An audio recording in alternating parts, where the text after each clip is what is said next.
how-tos. Hi, my name is Xavier Art. I'm an artist with the Desire Company, and today I'm going to be telling you how you can confidently draw and sketch your design on your coffee table.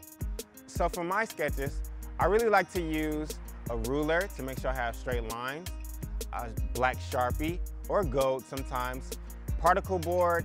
I like to use green frog tape because sometimes you can get straighter lines for that, and then you can just remove that part until later. So for our popcorn coffee table, what you want to do is use your Sharpie marker, so then that way you can have really clean, crisp, and opaque lines.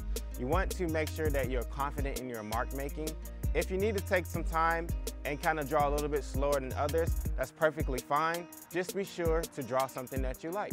So for instance, in the top of your popcorn bucket, where you have your popcorn on your table, make sure that you get some nice curly, swirly, organic lines, because popcorn is fun. It's really curly. There are some tight areas, but for the most part, the popcorn is the fun part, so have fun. And for the bucket, you want to make sure that your lines are really crisp, and you want to use a ruler to get really straight and sharp edges.